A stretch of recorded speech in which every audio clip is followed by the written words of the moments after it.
Yeah, we're now recording. It's official. Okay, hi, how are you? I'm well. How are you?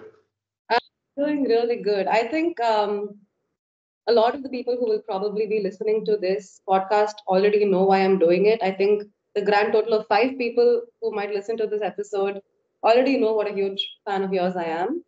But in the odd chance that somebody I don't personally know listens to this, I would like to talk a bit about why this conversation is important to me, right?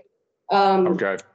Earlier today, somebody asked me what a very close friend of mine said, "What questions do you have prepared for him?" And I said, "None," because what I want, like every time I talk to you, every time I have a decision to make, I just go back to my notes from previous conversations with you, and I sort of read the notes in your voice, and it feels like you unlock something for me in my head and offer me a starting point, right? For me to think about something. And you've done that a lot more than you realize. I think, especially in the last 4 years, when we've started doing these conversations on a regular basis. And selfishly, I want to have access to those conversations whenever I need them, but also unselfishly, I want my friends in the industry and friends in my life who care about how I approach the industry also to have an insight, a peek into what conversations with you are like, because honestly, they can be life changing. In many ways, I think during COVID, when you decided to, okay, anyway, sorry. Hi, guys, this is Coach Chip Conrad. uh, of the famous Body Tribe Fitness fame. Coach Chip is based out of the US currently. And I think I first met you in 2015, the first half of 2015, when Body Tribe was still in Sacramento, the OG Body Tribe. And I think in many ways I didn't understand the depth with which you came, with which you approached the fitness industry at that point. I think I was 23 years old, 24 years old, and I think I think I bought your book when it was available on Amazon India in 2019, maybe, and I reread that. I mean, I read that book for the first time, and I was like, "Holy shit, this dude's blowing my mind." And think I think we had lost touch for many of the years. I mean, I was still in touch with you through your YouTube channel, and you weren't as regular, consistent on Instagram at that point. So Right. I still sort of knew what you were doing, but not so actively. And I read that book, and I was like, this is who I want to be when I grow up, right? Um, because you've done so much, but you have so much to show for it, but you make such little noise about everything you've done, and unless somebody comes looking for you, they're not going to find you. You make it very easy to find you, but only if somebody is already looking for you, um, which I think works in your favor, because you're unlike anything else the mainstream fitness industry sells us, right? And I think that's where, for me, a large part of the appeal lies, that you don't care about what the mainstream industry does, but you've done this for so long. So I want to start from the beginning. I know your career. I know you grew up in Hawaii. I know you had like a very outdoorsy life. I know you initially started out to be a musician and sort of fell into the fitness industry. So can we start there? How did it start? I was, I had a bad winter, a bad year. There was a bad year that I had through a series of events that were mostly my problem. And I decided it's time to go to the gym. And I decided to I decided to get into cross country skiing, which, long story, but through cross country skiing, I realized, hey, I like moving my body in interesting ways, and I like this feeling of pushing limitations and that sort of thing. And then I decided, well, I'm going to start going to the gym. And I was a skinny little guy. I was 100 and about 127 pounds. Full grown adult male, 5 foot 10, 23 years old, something like that, 24 years old. And I decided it's time to go to the gym. And once I started going, it was sort of an addicting hook. Once you're there and you feel your body moving, against load and in ways you're not used to. That for me, in my 8-year-old persona, because I like to tell everybody I'm ultimately just an 8-year-old child who's very curious about the world. The gym seemed to be a natural place to explore that curiosity. And so I started going. It wasn't too long after that I ended up being an employee of the gym I was going to. And then I became a trainer and then the head trainer. And then I decided to open my own gym. And this all happened in the course of 7, 8 years. And then by 8 years into it, I had my own gym, and that was 2003, I believe. So very long time. Yeah, I know. In fact, I'm pretty sure your whole intro and lead up is just saying that I'm an old man. So it's true. I've been around for a while. So I've been in the fitness industry for about 30-ish years. And well, I've seen the fitness industry for about 30 years. I've decided to kind of step away from it and maybe start something a little different, start something a little new. And the great thing about the fitness industry is there's still some stuff there you can take from, but you are free to create something on your own. It's too bad not enough people in the fitness industry actually know that, because there seems to be a lot of obedience in the scene. And early on, I remember thinking, I was being the skinny little kid and growing up in the 80s. I always thought I was supposed to be bigger and more muscular, and I was supposed to be huge and Arnold size and that sort of thing. That's what manliness was. But something in my brain, in fact, it was my parents. I could hear their voices in my head saying, that's not what being a man is. That's not what being a human is. Your worth is something completely different than how big you are. And so even though I was getting bigger, I was getting stronger, their words in my brain were telling me your worth is actually defined by something else. What are you going to do with that strength? And so that sort of changed my entire understanding of what fitness was. Fitness wasn't about the scale in the mirror. Fitness was about your worth of what you're doing with what you're acquiring in the gym. So what you can do in the gym doesn't mean anything if you're not doing wonderful things with that outside of the gym. And that sort of laid out my journey for me. How do I get other people to find themselves through the gym so they can leave the gym and be a better person, take it with them on a daily basis? And that required a lot of interesting observations of myself, observations of others, introspection. And eventually I created and wrote an entire philosophy about it. And that's what I'm still building to this day. And I'm hoping I can help other people build it. Right. I think the fact that you function with a philosophy is what I aspire to with my own coaching and with my own relationship with the fitness industry, right? Like, I've not seen anybody else. I mean, there are philosophies that are fitness related, sort of like my philosophy is bodybuilding. It's very it's categorized into neat little boxes. But with you, I find that you don't put yourself into one of these boxes. In fact, I think one conversation that we had with you when we met you has sort of stuck with me.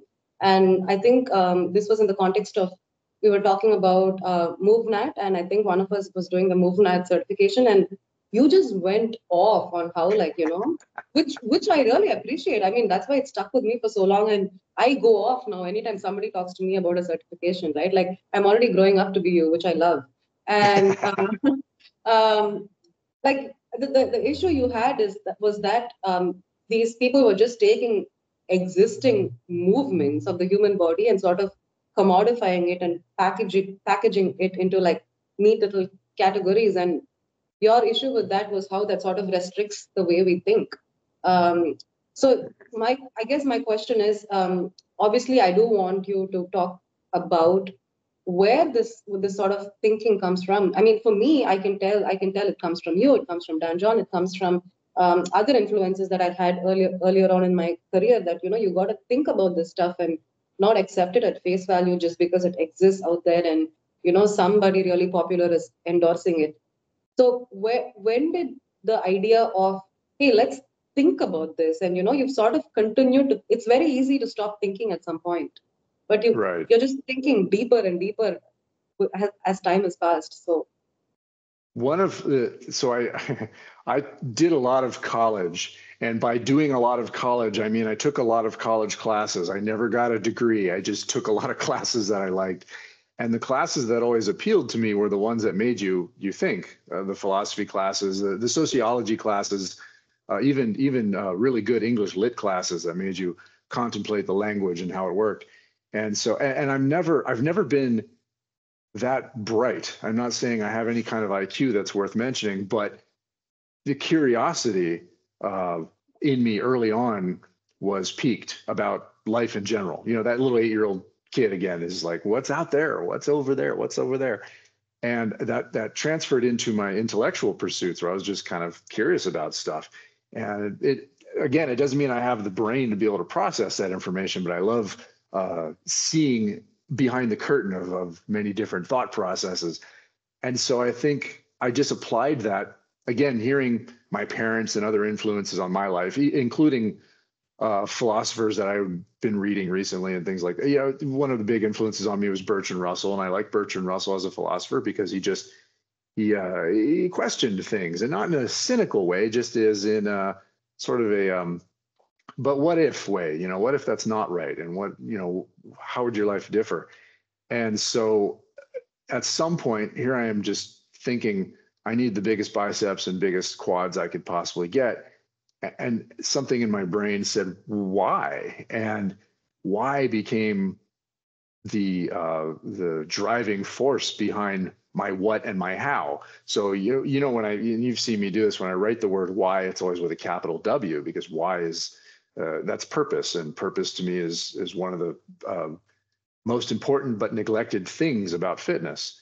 And so now, over having that process of asking why, I see how it dictates my how and my what. What do I do and how do I do it?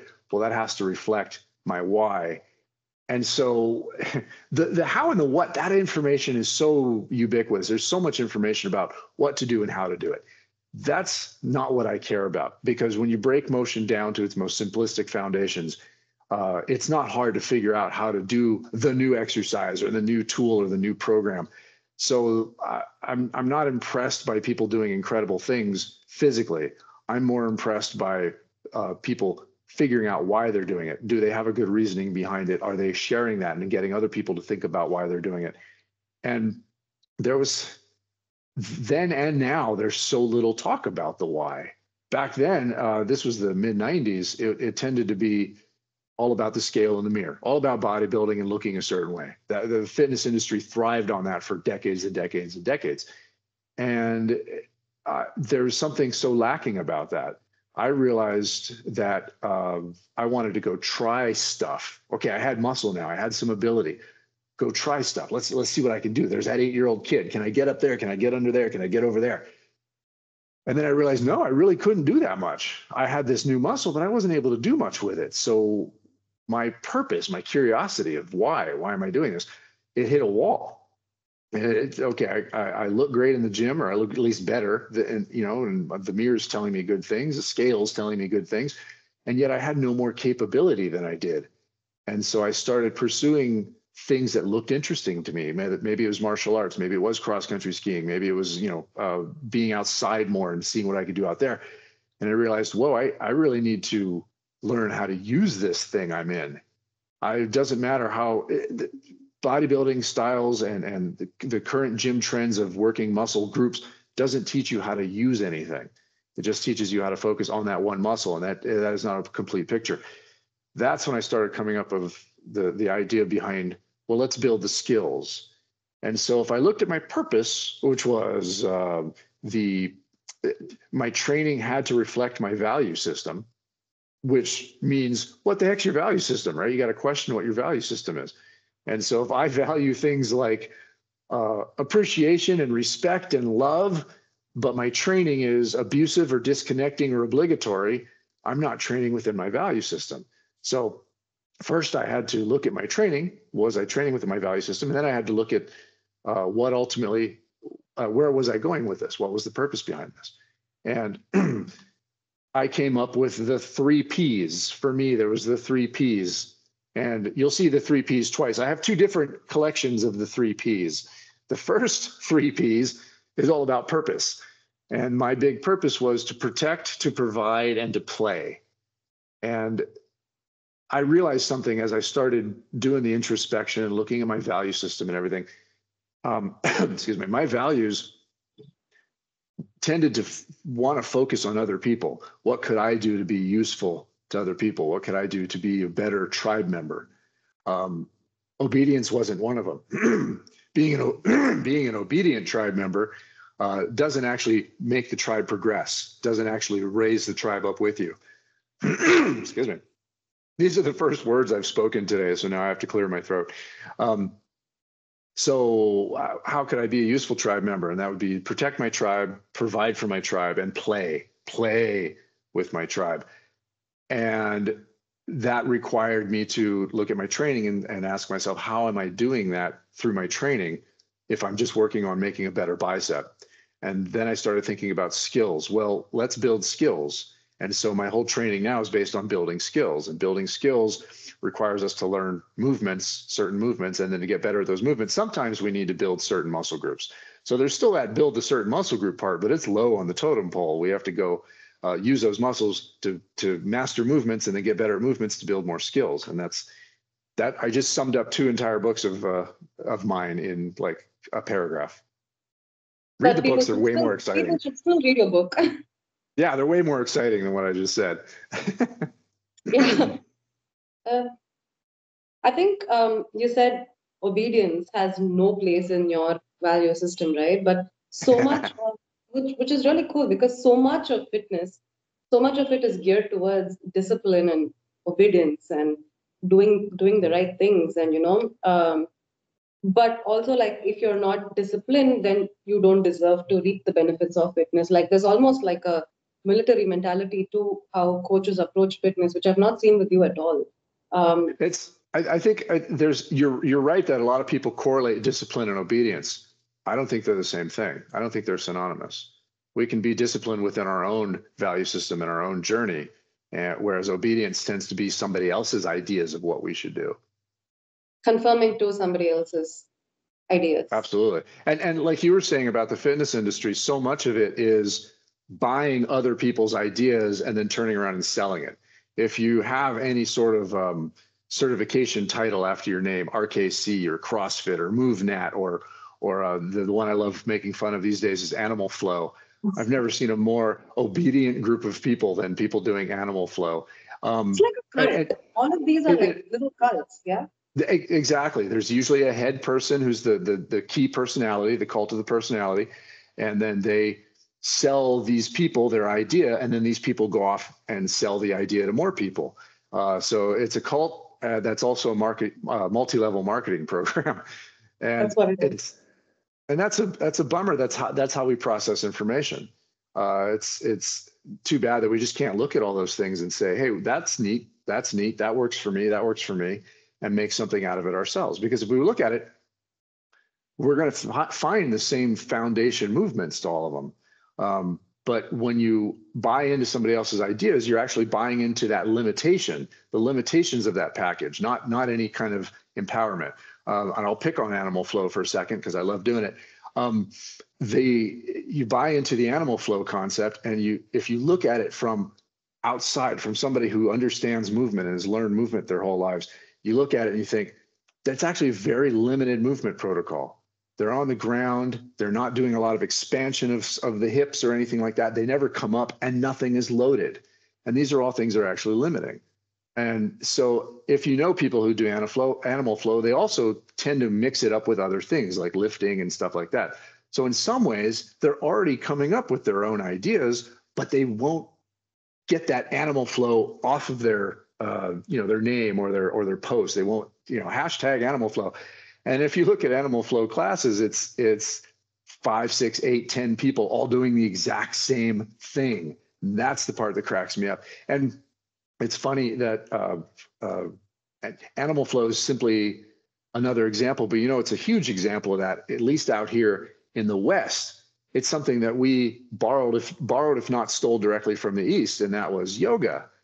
Yoga out here in the West, at least, is the most obedient form of free expression. I'm putting it in quotes because you're not even allowed to leave your little mat. you got your little mat and you got to stay on that little mat. You got to do exactly what the instructor tells you. And it's all under the idea that somehow you're freeing your body and freeing your mind. And I think that's one of the funniest contradictions I've ever seen. Right. I personally don't want to get into yoga because I feel like that's a slippery slope.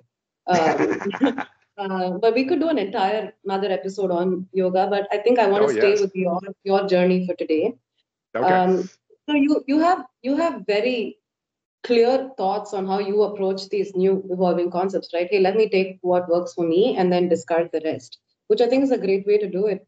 So and over the years, I've seen you coach and compete in powerlifting, weightlifting, strongman, mass wrestling. You've sort of done all of the strength sports that there is, and you also have a keen interest in the iron culture, the strength culture, and physical culture. I think you were the one who opened my eyes up to the world of doctors Terry Todd and Jan Todd, and they sort of changed my life story. Like for example, the ladies club logo, which you've seen, is inspired from a photo that's hanging at their museum of physical culture. And if you hadn't directed me there, I would never have been exposed to their incredible world. So how did you stumble upon all of these different strength sports, and you don't not just you don't just compete in it, but you sort of like deep dive into it, like you understand the history, you understand the nitty-gritties, but you always come off as a surface level person, which you're not. You sort of have such an in-depth understanding that therefore you come off as like a surface level person. Um, and I say this because you've coached me this stuff in person, and I've seen you coach this stuff to others. And in your YouTube videos, I've seen you break it down so other people are able to take it and take your version of coaching it and then apply it in our own practices, right? So just talk about your relationship with strength sport and physical culture in general, and why that's important to you.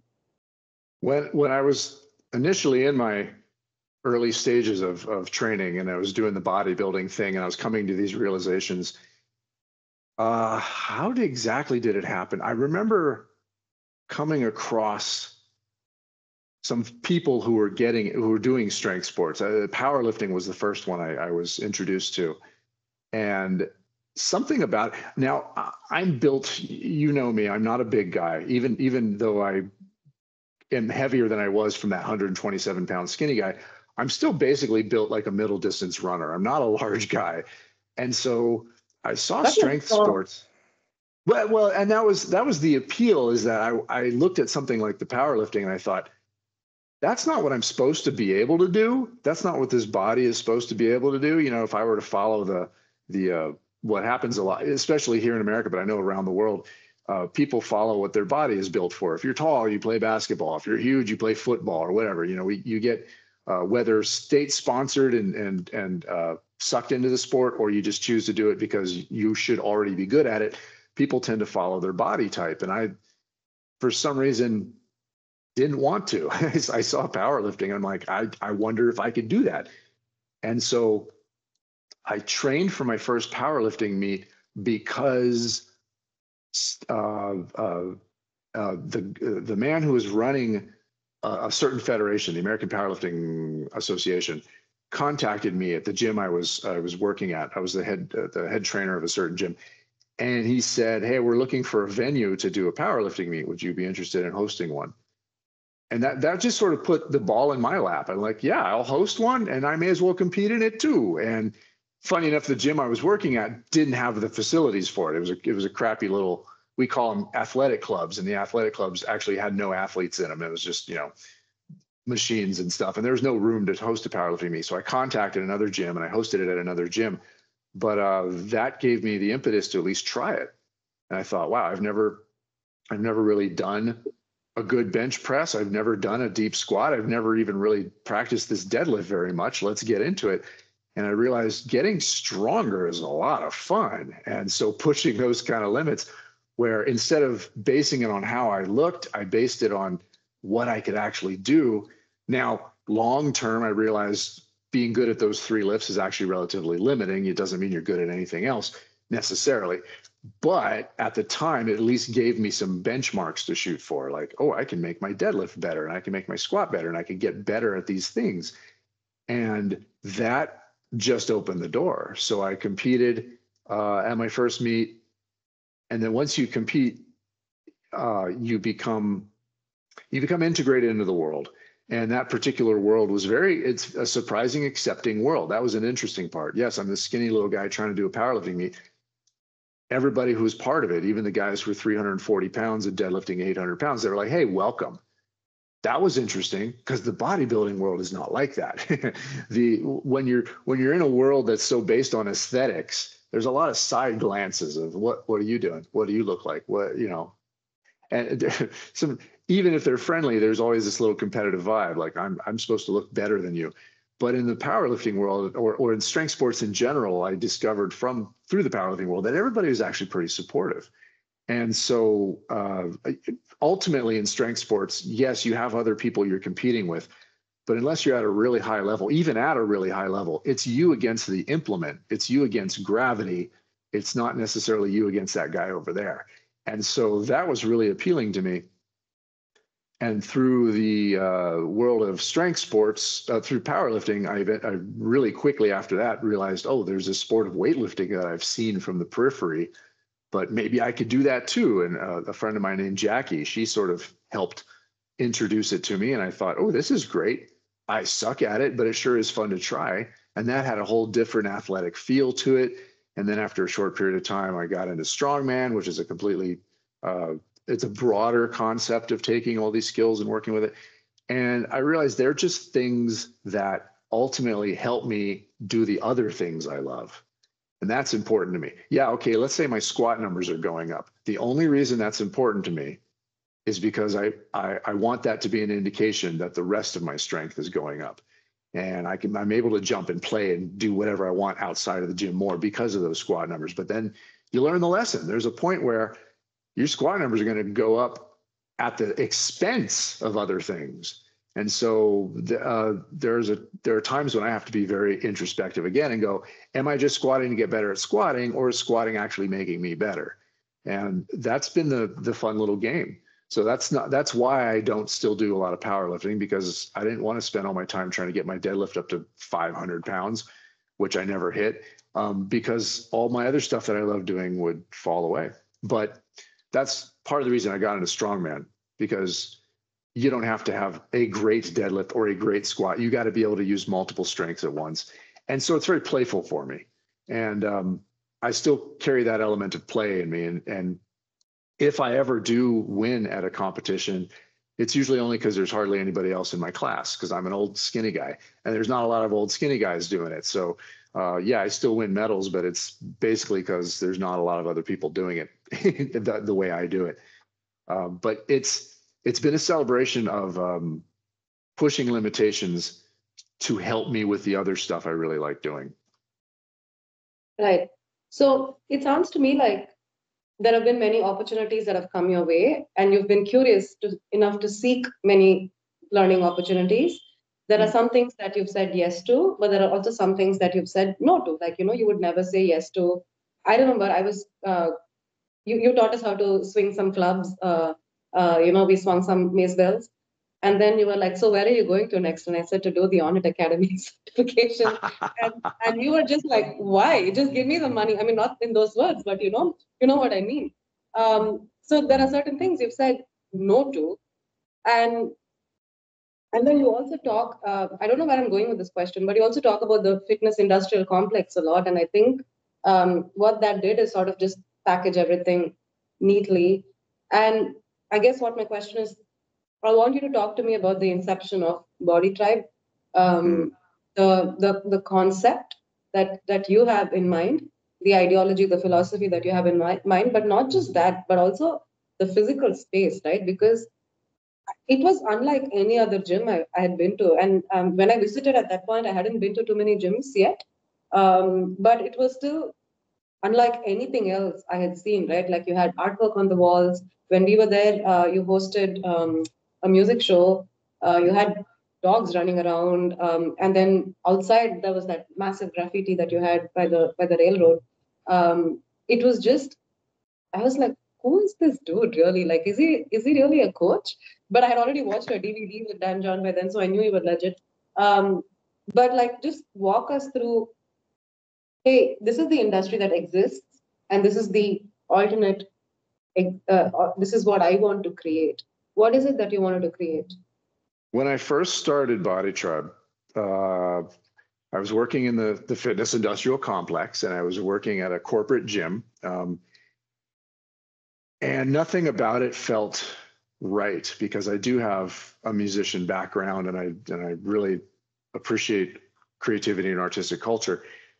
And just as an example, when I had the grand opening for my first iteration of Body Tribe, it was as a big art show, because there was this thing going around Sacramento at the time where I was, called the Second Saturday Art Walk.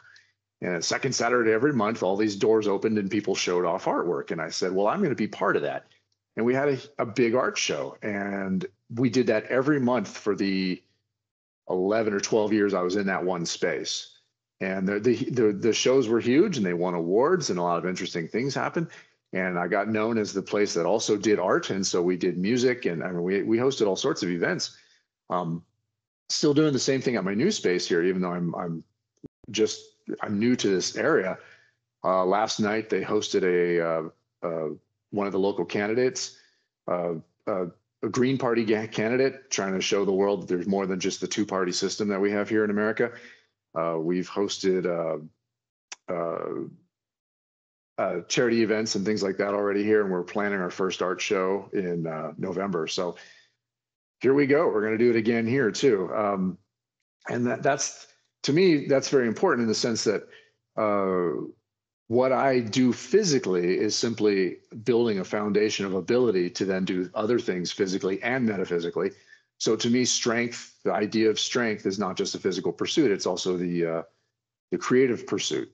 In fact, sometimes you can talk about an artist as being very strong without talking about them physically at all, or a politician or a religious person or somebody in your life who just seems like a strong person without knowing what they bench press at all. The strength can be identified in many ways, not just physically. And so when I build the physical strength, I find there's a direct correlation to how that reflects on the rest of my life. I like to say that the relationship I have with my body is a direct reflection of the relationship I have with everybody else. And I see that in other people too. So I don't want an abusive relationship with my body. I want a powerful and embodying relationship with my body. And hopefully, if I'm accurate in this, which I believe I am, it means that helps the other aspects of my life. So yeah, art and music and culture are very important to me. The other thing I noticed early on was that I did have a lot of artist and musician friends, a lot of creator friends who were in horrible shape. And I thought, I felt like their art would actually work better if they had a better connection with their own body. And I've found that to be very, very accurate, even though it's a really tough sell. I call it the Bukowski system, the Bukowski syndrome, named after Charles Bukowski, who was a notorious writer. And when he wrote, all of his stuff seemed to be from a place of suffering. Like I'm a horrible, out of shape drunk, and here's my world. And it was fascinating. And so I think he's one of those examples of how we're supposed to suffer for our art. We're supposed to abuse ourselves for our art. And I was trying to get my artist friends to realize, no, you can actually have a good relationship with your body and let it reflect in your art, and it'll help. And so one of the things I aimed for, which I would like to credit us as being very successful with, was getting artists and musicians to participate in themselves. And so they would come to Body Tribe to figure out more about themselves. And it worked really well, I think. And we're trying to do the same here now that I'm in a new location. And I think it's going to be fantastic. I don't know if that answered anything about what you're asking, but. No, I think it did. So when you started, obviously, you already knew, okay, I'm going to cater to the creative side. So did that more creative people, did that make it easier for you to sell what you were selling, because it was nothing like what the fitness industrial complex was selling? Yeah, yes, at least to that percentage of people, that section of people. when they walked into my gym and they saw the artwork and they saw the plants and they saw the colors and they saw the dog and they thought, oh, this feels like a place I belong. I wanted it to be a sanctuary for movement and strength, not a cookie cutter idea of what it's supposed to be like. I mean, like right now, if you walk into any gym with a brand name, if you go to a powerlifting gym, it looks like all the other powerlifting gyms. You go to a strongman gym, it looks like all the other strongman gyms. You go to a CrossFit, they're actually cookie cutter gyms. Every CrossFit has to have this thing and doesn't have any of this. And so gyms tend to follow recipes and in how they look and how they're presented. And I thought, well, that's stupid. Why don't we have a recipe based on our own experiences and our own output and what we think is awesome? And so, yeah, my gym's going to reflect my aesthetic sense and my background. And so I think that connects with other creative people. They want to come into a space that was created as an artistic project. And I guess Body Tribe could be very much considered an artistic project. And so when the creators came in, they felt, I get what this person's doing, makes it easier to become part of it. The interesting thing is that also connects to people who don't have a lot of, or don't have a lot of gym experience or don't have positive gym experience. When they walk into a space that is actually from the soul of the creator, then they're going to feel much more comfortable there too. It's a sanctuary for movement and strength. Whereas they come into something that's been prefabricated or created from somebody else's ideas, it doesn't feel authentic. And so authentic people are attracted to authentic places. And I'm hoping that I've created an authentic place that people can come to and feel connected with. And I will give you a huge shout out because I'm pretty sure that's what you're doing now too. Well, I hope so. Don't give me that look. You are. I mean, I'm starting to, I think. I guess the follow-up question I had was when we opened Strength System, right? This was 2015. And I think we were among the first few people to make it okay for Gen Pop to work with barbells. Until then, at least in the city we were in, strength training was still limited to machines. Maybe there was some kettlebell, but I was very taken on, like the barbell as a tool just had me, right? So that was what I was excited. And I think it was easier for us to sell it to, like you said, people who saw that we were coming from an authentic place, people who saw that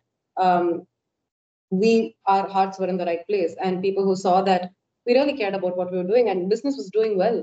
But what was very hard was, and I've spoken to you about this so much, what was so hard was for us to make friends in the fitness industry, because we were saying completely different things than everybody else was saying. And we were literally stuck in our bubble, just talking to each other. And I realized that set my learning back by like a good 6-7 years, because it was so hard for me to break out of my bubble and interact with other coaches with other perspectives and other approaches, because we were not willing to budge from our stance, because we were like, we know better than you. We are, like we were sitting on our high ground, but it also meant other people were also equally hostile to us. Somebody who was saying so many different things than the rest of the industry, you seem to have so many friends in the industry. Like everybody knows you.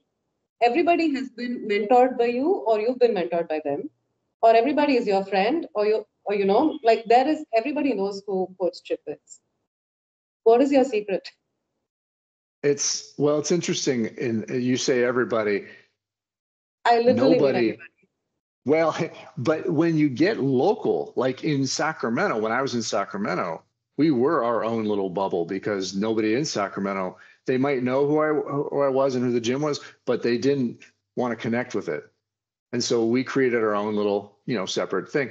And here I'm up in rural North Carolina. Like if you've, this is the Appalachian Mountains. And if you know anything about the Appalachians, this is where the concept of hillbilly came from. I don't know if you have an Indian counterpart to hillbilly, but it's easily 20 minutes to get anywhere around here. And you can see your neighbor through a telescope, maybe because they live the next valley over. I mean, it's a rural place, and nobody here knows who I am at all. And so once at a local level, people don't quite get what you do. So, but when you start reaching out around the world and you let the world know what you're doing to some degree, you'll find the people out there who are doing interesting things.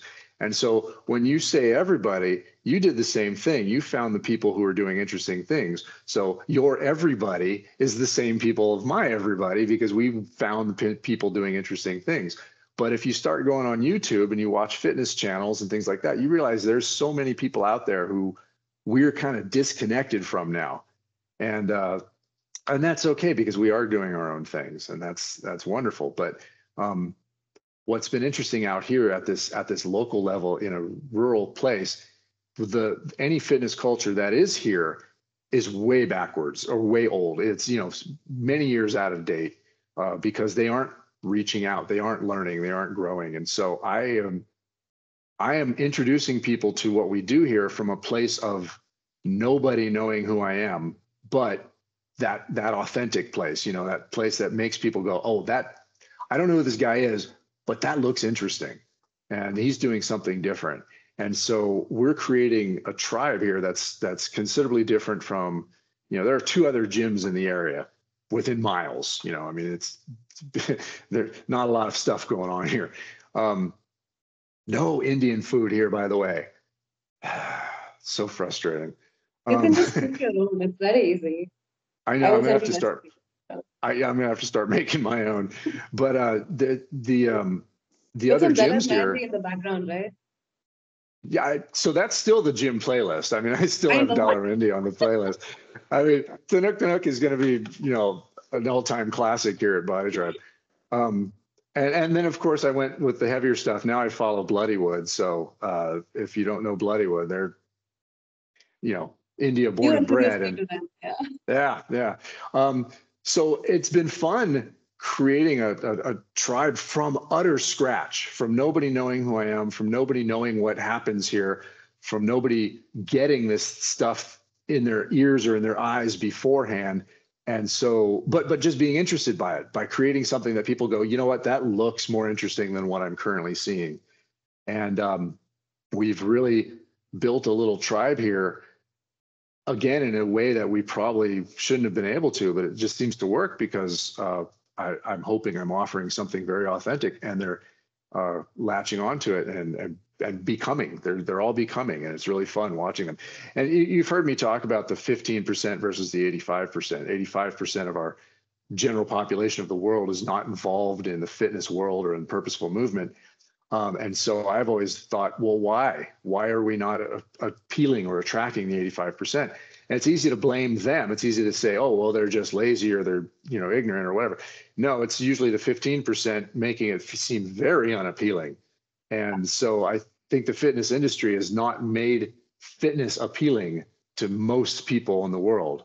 And what's fascinating about this new area that I've opened here is I'm getting the 85%. I would say the vast majority of my gym is that 85% of people who have not done much before.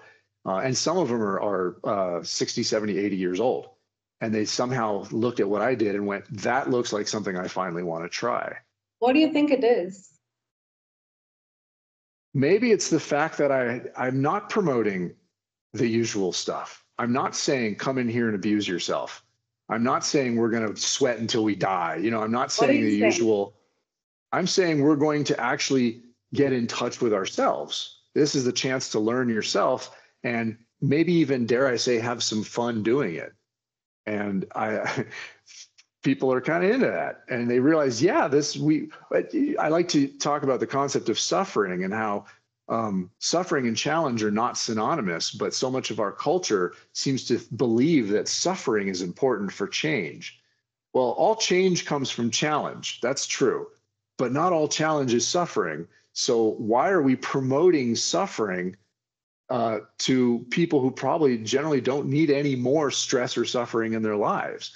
And so I want people to understand challenge is entertaining. Challenge is fun. For a good old curious nerd like myself, challenge is a very exciting process. It's the suffering I don't want to deal with.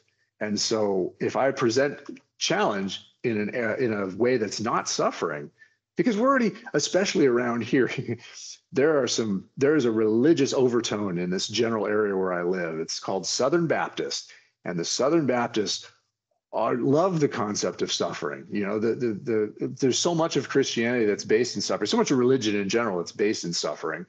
And so I want people to realize, well, you don't have to suffer to create change. And so let's, get your suffering elsewhere if you need it. But here, we're actually just going to challenge ourselves in fun and empowering ways. And I think something about that message is getting through to people now. Which just adds more confusion because you are so out there with your politics, right? And you've told me more than once to wear your politics, to wear my politics on my walls. And you told me you just hung up your rainbow flag, and you've made some friends, in the LGBT community, and you're trying to reach out to them to see if you can bring them in, which is so cool. So how are these very religious people? How are you able to? What's going on? How is it happening? So what's interesting about the very loud religious folks out here is they have their own logic system, and when you present them with actual logic, they shut down. They don't know how to counteract it because for them, any answer is God. If they want to hate something, they can do it because God. And so if you tell them logically how they're not really thinking through stuff, they shut down. They're ultimately, and I am going to be very loud about this, they're ultimately kind of cowards. And because they have a tribe that'll support them, if anybody from the outside actually offers a differing view, they can be loud at first because they're supported by their tribe, but then they realize, oh, I actually don't know what I'm doing here. I'm outgunned, and then they just shut down. And so as loud as they can be, and as many guns as they can own, they're ultimately not really, I don't consider them dangerous. And also, I think in many ways, I'm going to be a little more dangerous to them than they will be to me. But you're in because business, so like how is right. how is that transaction still happening with mutual respect? That's a fair point. Once you realize there's enough of a thread in the area of people who are free thinkers, there always are, no matter where you go, no matter how conservative the areas are around here, there's always going to be those free thinkers who are just they're just not as loud because they don't have as much volume. But around here, it's not that they don't have volume, it's that they don't necessarily care to interact with the real the powers that be that are trying to oppress everything. And so once you let it be known that this is a place where you can be free, you can think, this is a safe space, then there's this big population that usually doesn't have much volume. They're going to come out, and they're going to come out and be excited about it. And so what I'm learning here is, and I'm here at the right time too. There is a power shift trying to happen here right now, because the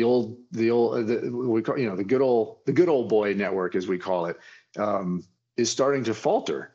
And so the people who have ideas about love and compassion and caring for each other, the true if you want to call them Christians, some of them are very Christian. If you want to call them Christians, the true Christians, the ones who actually have read the Bible and got stuff out of it rather than read the Bible and got hate out of it, plus the people who aren't necessarily religious but actually follow those guidelines of being nice to each other, we'll just call them the nice people. The nice people are finding that they actually are in large enough numbers to counteract the not so nice people, and having a hub where they can meet. Like a lot of my people here are all very similar in thought and feel, and yet they don't know each other. So this is something I did back in California too. I created a hub where people can actually meet each other and go, oh, you think and believe and feel like I do. And so I'm getting a lot of people here who agree on the right things, and in my mind, the correct things.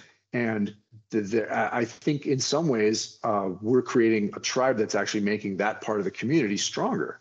So yeah, the LGBTQ community has a place here. They can come in. They know they're safe. They know they're going to meet other people who agree with them. they know that they're going to be able to have a voice here. And that goes with, any sort of artist or free thinker. And those, I think they're called third spaces. That's the term people are using now, third spaces. And I was just told this, that we have created a third space here. And I think that's really exciting. And I don't see why gyms can't do that. Gyms, yeah, how gyms can do that because after having run 2 gyms, I can say with some confidence that gyms can't do that because they think they can't make money by doing that. And I mean, I don't know how to put this in as a question, but I think even when we came to meet you, right, you were the only one who didn't come with the price tag. You were literally like when we emailed everybody had a price tag to their time, and you were the only one who said, "Come on in, let's learn, let's play," and you took really good care of us. And you have your Facebook forum where you just freely dispense advice and programs and coaching and stuff that other people would usually charge for. But somehow you've still lasted 30 years in the industry. So what, and I mean that in the most complimentary way. I mean that as a compliment because if you hadn't done that for us, I wouldn't have known that was a path. I wouldn't have known that I could do that too. And I love doing that because um, then somebody else can know that's a path for them too. And what is the economics of your life and your coaching and your fitness business, because you do own a fitness business at the end of the day. Right. And one of the lessons I had to learn early on was that, yes, this is a business as much as it is a culture, but I'm a big fan of create the culture and it'll support you. And so if I've been working hard at creating the culture, and yeah, sure, my members have to pay a fee and everything, of course, but ultimately I want to share as much as I can while still keeping the space available to keep sharing. And so that's sort of how I present it to people. Look, you're going to give me money just so I can keep this roof over our heads so we can keep sharing with other people. I'm not going to be a rich man from this, and that's okay. I don't want to be. I can live. I've created a very simple life. I find that to be a curious human, having a simple foundation to work from is actually much easier. If I had a big house and a big family or big stuff and big cars or whatever, if I had a bunch of stuff, that actually is going to inhibit my curiosity. It's going to anchor me more to a particular place or a particular idea. I'd rather have very little stuff, bed to sleep in and some food. And of course, my dog, where is she? She's behind me. To just be able to travel when I want, to be able to be curious and go places and see people and be with people. And so stuff is not my jam, but I do like having a sanctuary where I can share these ideas.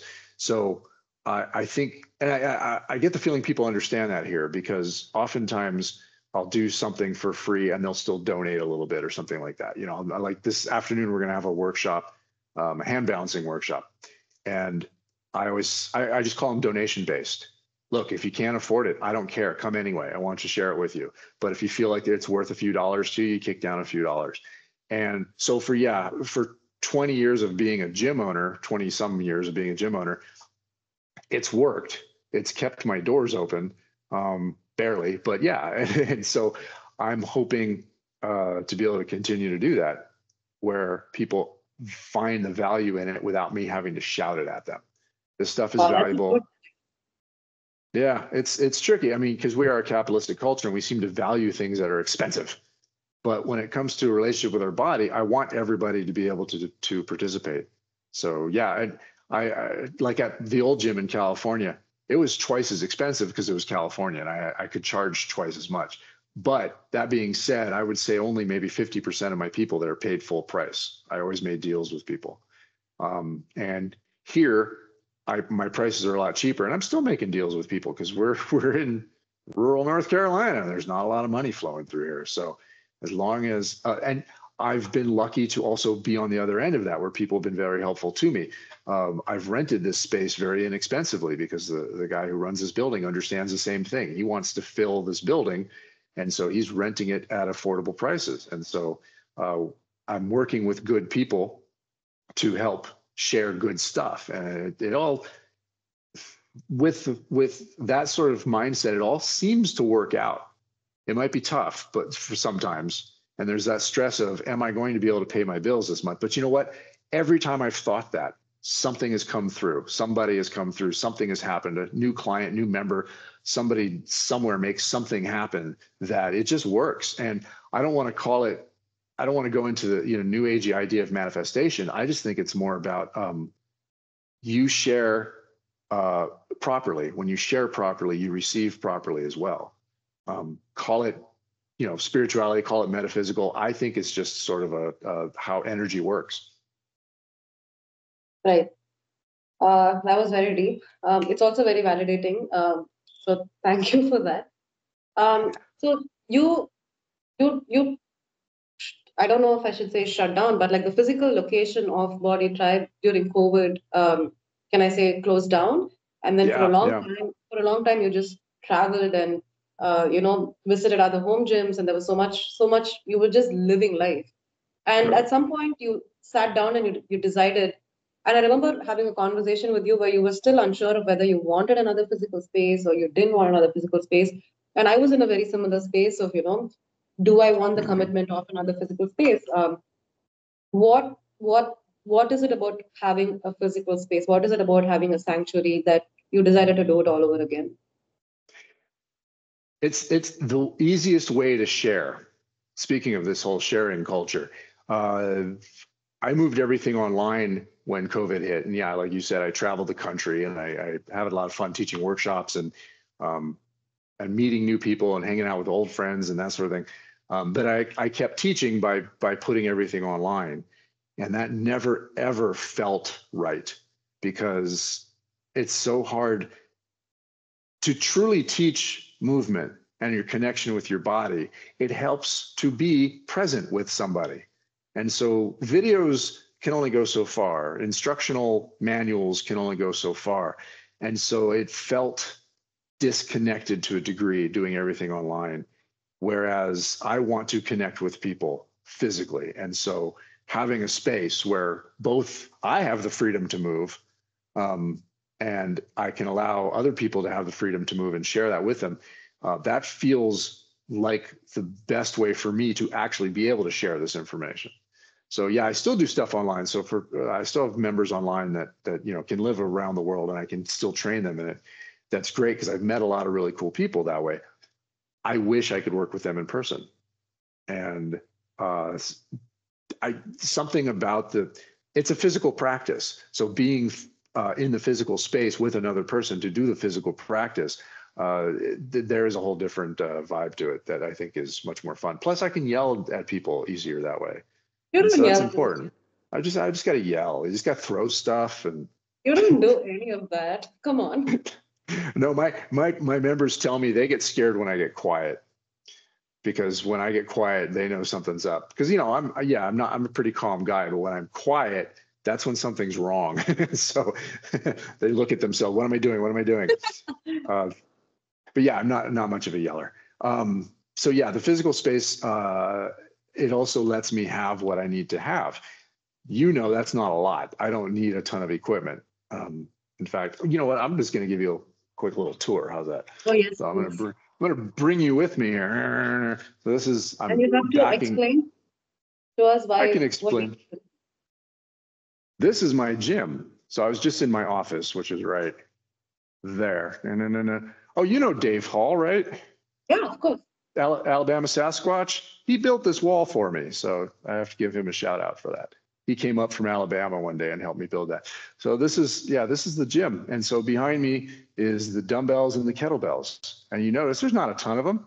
There's just enough because, I don't have big groups, so we can do smaller groups and get away with less weight and not have to have a million of them. But you notice all the floor space?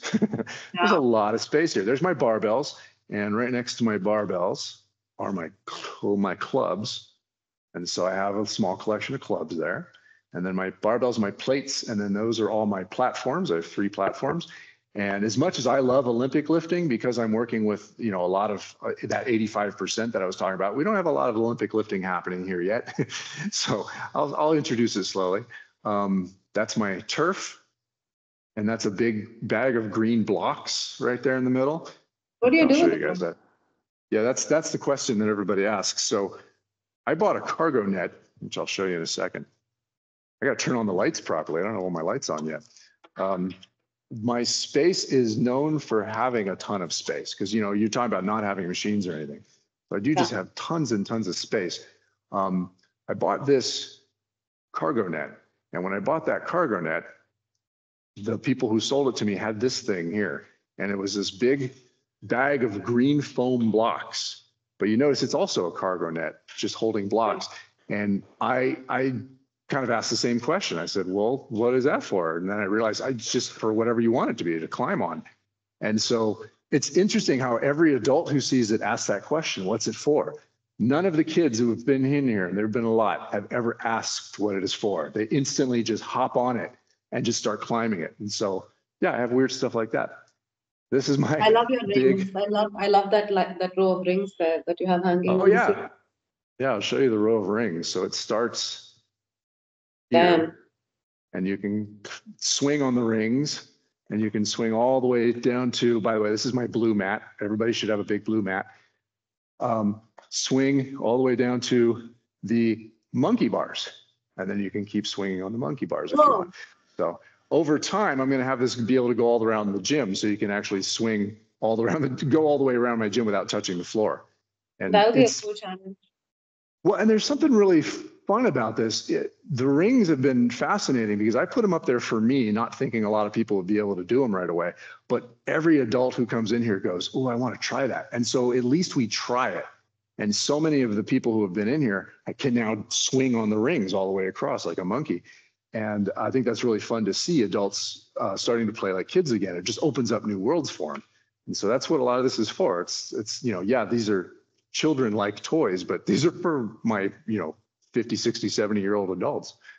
I have a woman who's in her late 60s, and she climbs this cargo net all the time. She's just going around it. She loves it. So I want people to be little kids. You know, that 8-year-old kid that I always profess to be, I want everybody else to find that little kid in them as well. And that's, to me, a big deal of what strength is. Or if you remember my 3 purposes, play was one of them: protect, provide, and play.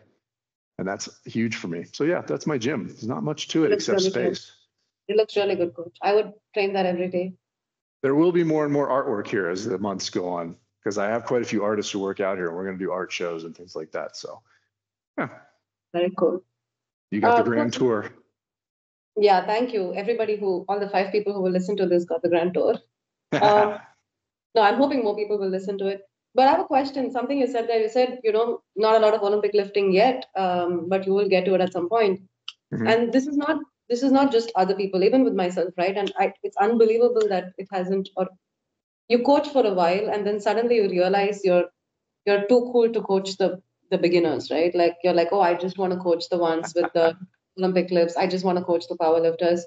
But clearly, you haven't. Is that something you've reconciled with, or is that something, you know, do you keep changing your mind about who you want to coach, or do you just coach everybody who wants to get coached? Here's what I thought became the wonderful challenge. This became my dream. Yeah, it's always fun to think, yeah, I want to train the athletes, you know, I want to train the upper echelons, and I want to train the advanced folks, except they're really easy to train. You show them a couple things. They have such a I won't say it's a mind-body connection, because oftentimes it's not. It's more about they're able to mimic things really well. So all you got to do with a high-level athlete is show them something, they'll do it. And that's actually not that hard. It's really not that hard to get a powerlifter who squats 800 pounds to squat 820 pounds. You just get them doing what they've been doing, and they're going to get there. So what I found was more exciting was, how do I break all that stuff down to be able to present it to somebody who hasn't done any of it? And that's been far more fun. You know, I might not teach an Olympic lift yet, but, you know, we're still picking the barbell off the ground. We might be doing hang cleans eventually. We're learning overhead press. You know, we're learning the basics, and eventually we can start putting it together. Maybe we started with a kettlebell first, and, you know, and we progress through it. Maybe we never progress through it, because ultimately for a lot of people, Olympic lifts aren't necessary. But If they can get there, they can benefit from it, but I'm not going to think that they all have to get there. So to me, it's far more fun finding out what the progressions are, what the base of everything is, what is the ultimate base that everyone can learn first and then build upon it. And so it's far more fun to take somebody from the very beginning than it is to have somebody just mimic something because they're already a high-level athlete. Right. That makes a lot of sense. When I put out the last time we had this schedule and I said I'm going to interview Coach Chip, do you guys have any questions? And one of the most common questions I got, which is very related to what you're saying now, is how does he deal with burnout? Does he ever get burnt out? Has he ever been burnt out? Because you've been doing it for so long. And I won't empathy say fatigue burnout. is a real thing in our industry, right? Like I feel it Yeah. very often, and I haven't been doing it as long as you have been doing it. I wouldn't say I've really hit a place of burnout. Well, okay, there's different kinds. The first one, the one thing I sometimes have to find in myself that's not it, I have to question, is this burnout or is it impatience? Because as much as I love breaking everything down, as much as I love starting people from the beginning, sometimes it takes longer than I want it to get beyond that a little bit. Like some people are stuck there for a long period of time, and that's not their fault. And I can't blame them for that. I have to instead, but I get impatient. I think, why aren't they progressing? And I want to blame them, but that's me. If they're not progressing, what am I doing wrong? What do I need to work on? And so, and even then, maybe they don't need to progress that far. Maybe this is enough for them to at least enjoy their life a little better. But I can see where I can get impatient sometimes, and I have to really work on that. But the closest thing to burnout I have is when I create a new gym like this one, and then I work myself far too long every day. When my day starts at 5:30 and ends at 6 p.m., that's 12 and a half hour day. That's when burnout hits. And so that hit really quickly in this particular gym because I was exhausted. And so I changed some things around. I changed my schedule around. And now I have some long days still, but I don't have every day as a long day. I make sure to take days off once in a while. And I'm still working on it. This is still a work in progress, but I'm still figuring out, how do I get all these people to be part of this tribe without another body here to do it, without cloning myself.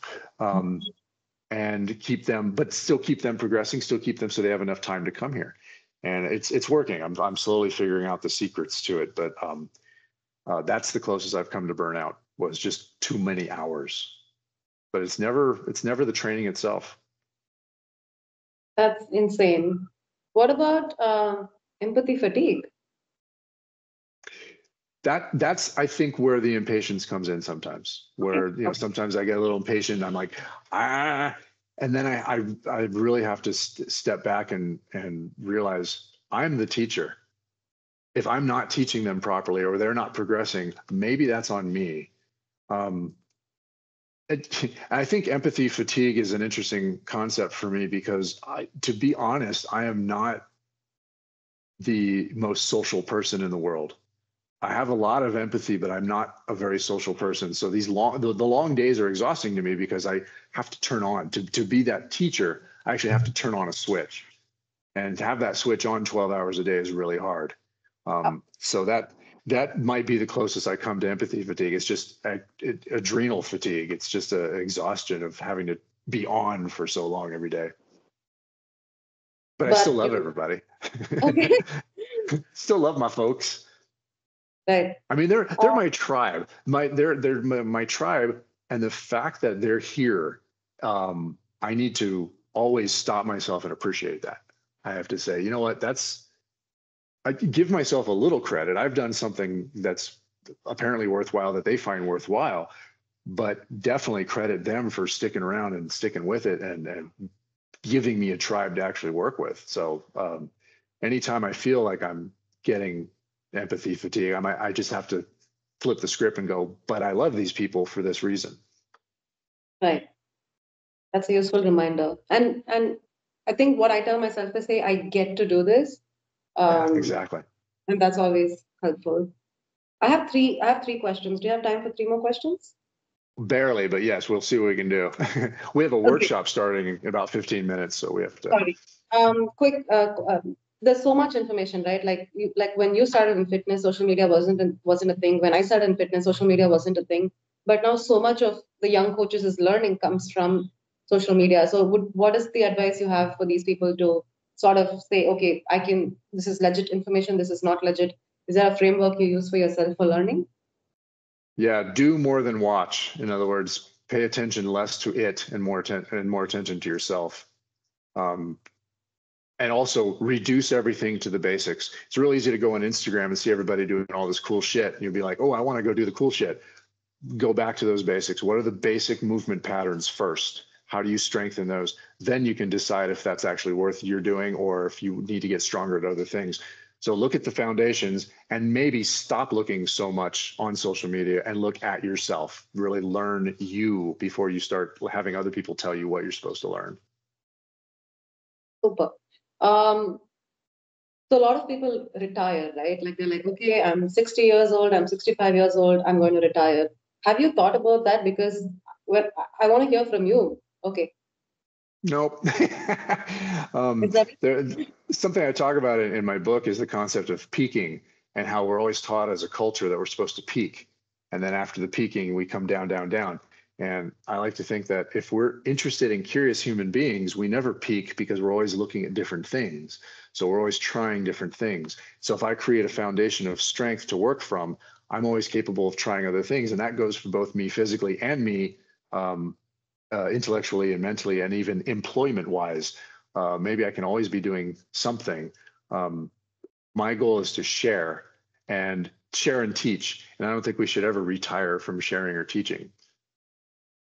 I guess because you don't look at coaching as a job, this approach to it. I mean, coaching is a job, but like you just have it It's wired a, differently. it's a tribal sharing pattern. That's awesome. Um, Last question, what does your training look like right now? You've trained for so many years, you've done so much, but you still enjoy movement, right? What does your training look like right now? What are your I goals? still I still work on the foundations. What are the basic movements? But then I look at things I want to get better at. Right now, I do have a competition, strongman competition coming up that I'm going to train for. So there's a couple events I'm going to throw in the mix. But I'm also curious as to how my body can move in other ways. So I'm going to try to do some things I haven't been able to do really well before. Like I'm going to start working on backflips again. I'm going to start doing hand balancing. So I am trying to move in many ways for many reasons. Cover some basics in the gym with the heavy stuff. And then also, my big blue mat that you saw, I spent a lot of time on the big blue mat, just kind of exploring the body. The big thing I do now is less. I don't do near as much. If I get 3 really good days a week in, I'm happy. Or I'll split those days up. So I'm just doing something every day instead of a whole workout every day. I'm just doing a little something every day. But the volume is far less because I've spent a lot of years building up the foundation. So I don't need the volume. I need specificity and I need intensity and I need focus. So my other 3 P's, be precise, be present, be purposeful. Those are the 3 P's I carry with me in my training. If you do those, you can do a lot less and get away with it volume wise. Awesome. I know I said 3 questions. Last question. Any advice for coaches younger than you with lesser experience than you in terms of coaching? Yeah, big time. Find your own way. And the biggest way to do that is ask yourself what your value system is. Are you training within that value system? And there's your purpose. Then it's really easy to look at your training and discover what you need and what you don't. Don't buy anybody else's ideas. Just see what's out there that you think could work and just take and choose and choose and choose. Don't give yourself a title because a title is somebody else's idea of what you are unless you create your own title. And by all means, process your own experiences through your own filters. You're allowed to change your mind many, many, many, many, many times. And the one thing that really worked for me was break down everything. Break it down to the most basic movement pattern. What is a deadlift? Well, that's these things. What is a squat? Well, it's these things. The squat is not the basic. The squat is actually the advanced version of other things. So what are those things?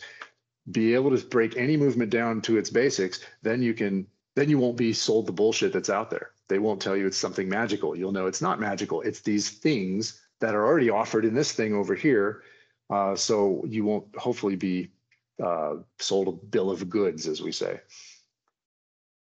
Awesome. I remember when we came to you, you said you coach shapes like the spotty shape and the flanky shape, and I was like, what is this man talking about? But now I get it. Yeah. Those shapes are still the two biggies that I talk about all the time. Those are the two spine shapes I still talk about. Yeah. Because you can move from those shapes. Those are the basics. Well, I appreciate you having me. This was awesome.